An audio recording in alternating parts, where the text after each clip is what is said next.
बोलो जयकारा, बोल मेरे श्री गुरु महाराज की जय। सौभाग्यशाली प्रेमी गुरमुखो, संत महापुरुष फरमाते हैं, ये जो संसार है ये दुखों का सागर है। इसके कदम कदम के ऊपर दुख ही दुख है। तो आपको दुखों से कौन बचा सकता है?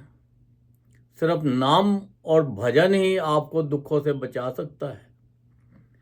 क्योंकि जो दुख और सुख ये हमारे अपने कर्मों के मुताबिक हैं, और जैसे जैसे हम नाम जपते हैं तो हमारे वो दुख कम हो जाते हैं और थोड़े में ही हो जाता है। और संत महापुरुष ये भी फरमाते हैं कि जब भी आपके ऊपर कोई कठिनाई आए, दुख आए, परेशानी आए तो आप संयम बरतो। ऐसा नहीं कि काले पड़ जाओ, घबराहट में आ जाओ, ये क्या हो गया, वो क्या हो गया, परेशान मत हो जाओ। क्योंकि आपकी रक्षा करने के लिए आपको एक ही चीज़ मंत्र मिला हुआ है। वो मंत्र को जितना ज़्यादा जपोगे वही आपकी रक्षा करेगा। और संयम बरतना है, इंतज़ार करनी है। अब देखो, एक माँ बाप थे, बाप बेटा गए थे, तो जब वो गए तो उन्होंने अपने खेत को देखा। तो उन्होंने देखा कि ये खेत में दादाजी हमारे क्या कर रहे हैं। जब उन्होंने अपने बाप से पूछा, पापा ये बताओ कि दादाजी क्या कर रहे हैं, उन्होंने बोला कि ये बीज बो रहे हैं। तो दादाजी के पास गया और बोलने लगा, दादा ये बताओ कि आप ये बीज बो रहे हो, क्या क्या है ये, वो आप तो फेंक रहे हो आप। क्योंकि बच्चा छोटा था, अब उसको तो बोने का मतलब ही नहीं पता कि बोने की मतलब क्या चीज़ होती है। उन्होंने बोला कि ये जो बीज है मैं धरती में डाल रहा हूँ, ये कुछ दिनों के बाद इसके अंकुर निकलेंगे। जब अंकुर निकलेंगे तो फिर ये पौधा बन जाएगा। जब पौधा बनेगा, बड़ा होगा, तो इसके ऊपर फूल भी आएंगे, फल भी आएंगे। तो एक एक बीज से सैकड़ों हजारों जो बीज हैं और बन जाएंगे। उन्होंने बोला ठीक है। अब बच्चे यही इंतजार में था कि अंकुर कब फटकेगा। अब वो अगले दिन से गया और बीजों को खोदता रहा। अब देखे कि अंकुर आया या नहीं आया, अंकुर आया या नहीं आया। कुछ दिन हो गए तो उसने दादा से पूछा, दादाजी ये बताओ, आपने बोला था बीज बोए हैं, इसमें से अंकुर आएगा। मैं तो हर जाके मिट्टी खोदता हूँ और खोद के देखता हूँ, इसमें अंकुर आया ही नहीं आया। उन्होंने बोला कि अब ये जो बार बार खोदने से जो बीज है ये भी खराब हो गया। क्योंकि बीज जब पड़ा है आपको उसको खाद देनी चाहिए थी, पानी देना चाहिए था, तब फिर वो अंकुर निकलता है। तो आप तो खोद खोद के आपने तो बीज का भी खराब कर दिया, अब तो बीज भी खराब हो गया। तो ऐसे ही संत महापुरुष कहते हैं कि आपको जो नाम दिया है इसके साथ खाद जो है, पानी है, वो सत्संग सुनो और भजन में बैठो। खाली ऐसे नहीं कि मैंने नाम ले लिया, नाम ले लिया तो बात नहीं बनेगी। तो देखो, ये संसार है, ये संसार के अंदर संयम बरतना बहुत जरूरी है। अब एक सेठ और अपना उसका लड़का वो गए संत महापुरुषों के पास। अब जाके तो संत महापुरुषों को कहने लगे कि हमारा लड़का जो है बड़ी डिप्रेशन में आ गया है, कुछ इसको करो। उसे पूछा, भाई क्या बात है? वो कहने लगा, जी मेरा तो मुकद्दर ही खराब है, मैं कुछ भी करूं वो नुकसान ही होता है, पर मैं क्या करूं, मैं तो अपनी तरफ से बहुत कुछ करता हूं। तो उसे पूछा, संत महापुरुषों ने पूछा, भाई बड़े आराम से तू बता सही ढंग से क्या है। कहने लगा, जी मैंने 40 लाख रुपया जो है सब लगाया उसमें, बिजनेस में, और मैंने कहा इससे फटाफट पैसे बन जाएंगे। अब वो तो सारा का सारा डूब गया। संत महापुरुषों ने फरमाया कि देखो, कोई भी काम होता है उसकी इंतजार करनी पड़ती है। ये नहीं है कि आपने मुंह से बोला, हाथ से लगाया और उसी वक्त हो जाए। कोई भी काम उसी वक्त नहीं होता, उसकी इंतजार करनी पड़ती है। अगर बिजनेस खोला है, फैक्ट्री लगाई है, उसको माल बनाओ, चलाओ, मार्केट में बेचो, एडवर्टाइजमेंट करो, बहुत सारी चीज़ें होती है, टाइम और लगता है। तुमने तो सोचा भाई माल बना लिया तो बस एक ही दिन में ये बेच के हम करोड़पति हो गए। तो आपको ये जो हुआ है, ये एक आपको नसीहत मिली है। आपको डिप्रेशन होने की ज़रूरत नहीं है।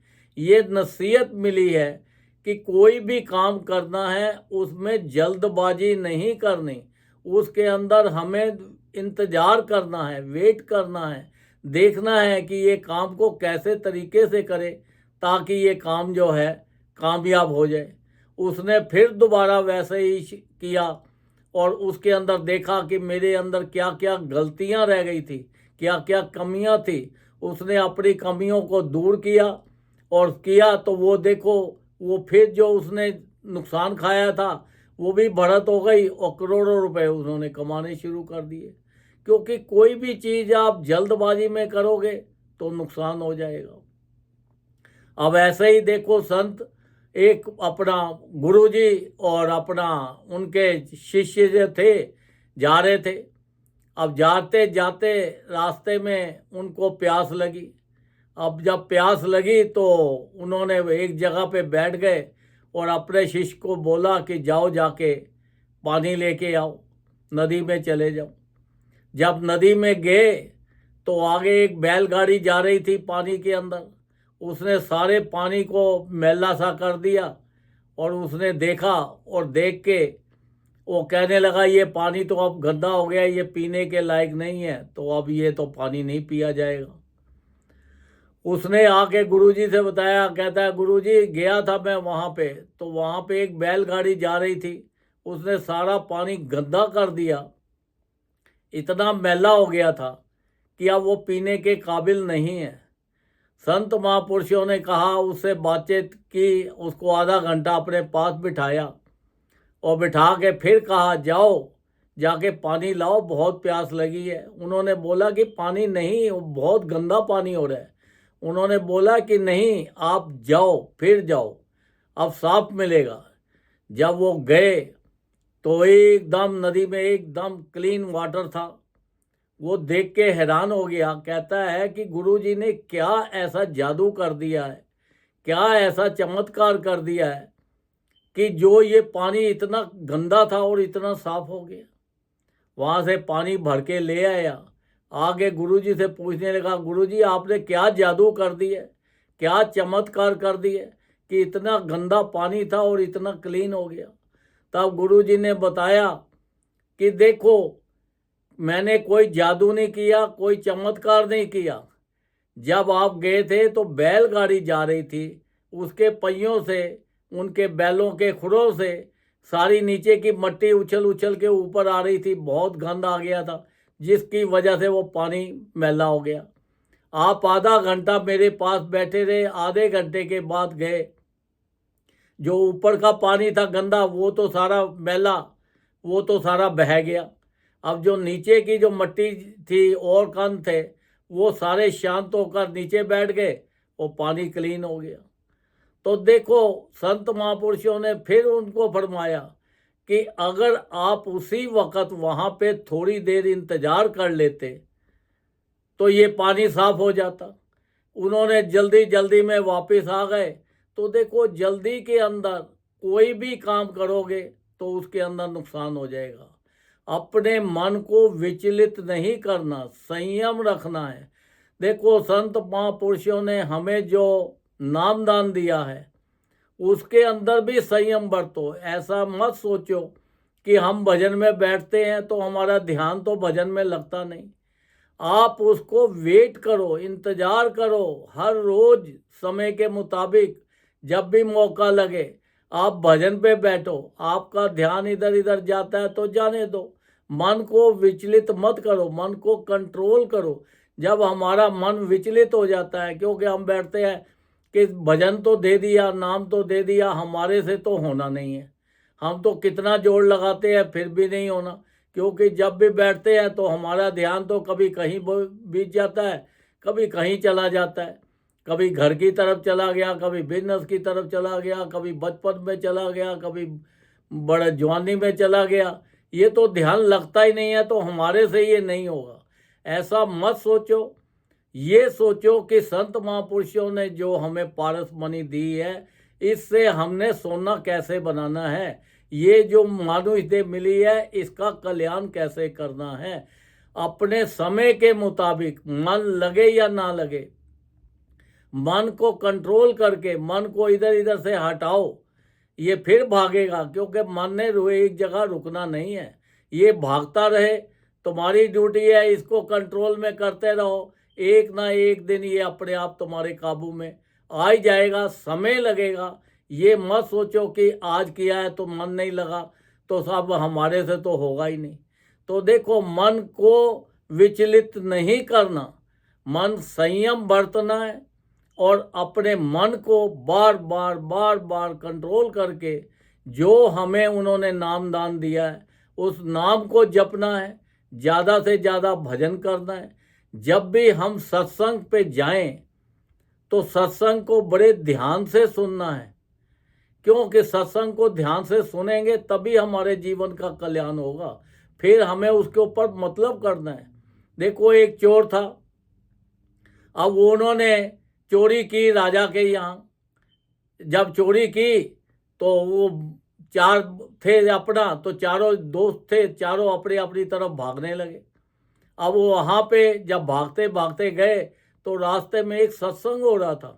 तो वो सत्संग के अंदर वो कहता, जी माँ बाप ने तो बोला है कि सत्संग के अंदर नहीं बैठना, पर अब क्या करूँ, मेरे पीछे पुलिस लगी है, पकड़ लेगी, बैठ जाओ। अब उस टाइम 1 मिनट वो बैठा, पुलिस वाले आए, इधर इधर देखा, उनको कोई समझ नहीं आया तो पुलिस वाले चले गए। और वो भी देखता रहा, पुलिस वाले निकले तो मैं भी निकलूं। तो वहाँ क्या प्रसंग चल रहा था कि जो देवी देवता असली होते हैं उनका परछावा नहीं होता, उनका साया नहीं होता। बस इतना ही उसने सुना था। अब पकड़ते पकड़ते तीनों को तो पकड़ के ले गए पुलिस वाले। अब चौथे को वो बोले ये भी साथ था, वो कहने लगा, जी मैं इनके साथ नहीं था, मुझे नहीं पता क्या है। अब वो पुलिस वाले ने वो जब जेल में ले गए पकड़ के तो उससे बहुत पूछा, तो भाई बता। तो एक वहाँ थानेदार ऐसा था जो देवी का रूप बना लेता था, और छत के अंदर उन्होंने एक होल किया हुआ था, छत के ऊपर से आता था ताकि उनको पता लग जाए। जब वो उसके अंदर से गया और जब छत का होल खोला तो ऊपर से चंद्रमा की रोशनी पड़ने लगी। वो कहने लगा कि तुमने आपके में हमारा हिस्सा क्यों नहीं निकाला, जब हर बार निकालते हो तो हमें अपना हिस्सा दो, नहीं तो तुम्हारा अभी भस्म कर दूंगा।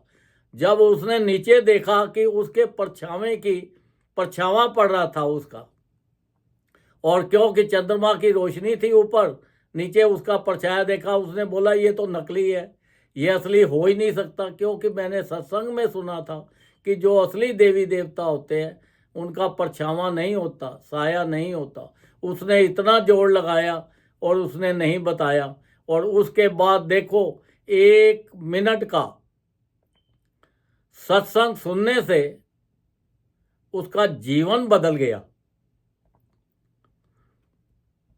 उसने ये सोचा कि 1 मिनट सुनने से मेरी जान बच गई है तो मैं आगे भी सुनूंगा। फिर वो सत्संग में जाता, सत्संग सुनता, संत महापुरुषों से नाम लिया, चोरियां करनी छोड़ दी और उसका जीवन सफल हो गया। क्योंकि सत्संग में वो ताकत है कि ये दुनिया की कोई भी चीज़ मांगो, आपको हर चीज़ सत्संग से मिल जाती है। क्योंकि सत्संग ही हमारा एक रास्ता है मंजिल तक पहुंचने का। अगर हम सत्संग बैठ गए, सुना नहीं, तो तब भी कोई असर नहीं। सत्संग को बड़े ध्यान से सुनो, और उसके ऊपर अमल करो, ज़्यादा से ज़्यादा भजन करो। संत महापुरुषों ने तो हमारे ऊपर इतनी अपार कृपा की है कि भाई आपका ध्यान नहीं लगता तो कोई बात नहीं, 5 नियम बना दिए। श्री आरती, पूजा, सत्संग, सेवा, सिमरन और ध्यान, जो श्रद्धा सहित करे निश्चय हो कल्याण। उन्होंने बोला जिस परिवार में ये 5 नियमों का पालन भी अगर हो जाएगा तो उस परिवार की भी हम गारंटी लेते हैं कि वो परिवार के अंदर भी सुख ही सुख रहेंगे, दुख नहीं आएंगी, गरीबी नहीं आएगी, संसार के भी सारे सुख मिलेंगे और परलोक के भी सुख मिलेंगे। वो कहते हैं 24 घंटे आप अपना इधर इधर काम, अपने श्वास खराब कर रहे हो, कम से कम 2 घंटे हर रोज भजन जरूर करो। 2 घंटे कंटिन्यू नहीं बैठ सकते तो 1-1 घंटा करो, 1-1 घंटा नहीं कर सकते तो आधा-आधा घंटा करो। वो जितना अगर आप बैठ के नहीं कर सकते तो लेट के करो, ट्रैवल कर रहे हो ट्रैवल करते करो। समय भजन का कोई समय नहीं होता, हर वक्त उठते बैठते चलते फिरते हर वक्त अपना भजन करते रहो, क्योंकि यही हमारा सारे दुखों का नाश करने वाला है और संसार के सुख देने वाला है। एक भगत ने महात्मा जी से पूछा, महात्मा जी भजन में तो ध्यान लगता नहीं है। तो महात्मा जी ने बोला ध्यान की जरूरत क्या है, तुम्हें ध्यान लगाने की जरूरत ही नहीं है। तुम तो अपना देखो, तुम्हारे श्वास तो चलते रहने हैं, ये तो रुकने नहीं है, कभी आप सोचो ये चलते ही रहने हैं। तो आप अपने और कुछ नहीं, मुंह से ही भजन करते रहो और अपना संसारी काम भी करते रहो, श्वास भी चल रहे हैं और तुम्हारा भजन भी हो रहा है। उसने बोला ये तो बहुत अच्छी बात बता दी है, ध्यान लगे ना लगे आप अपने मुंह से अपने श्वासों को खराब मत करो, उसी से आप भजन करते रहो और संसारी काम करते रहो, जिससे तुम्हारा लोक भी सुखी हो जाए और तुम्हारा परलोक भी सुखी हो जाए। बोलो जयकारा, बोल मेरे श्री गुरु महाराज की जय।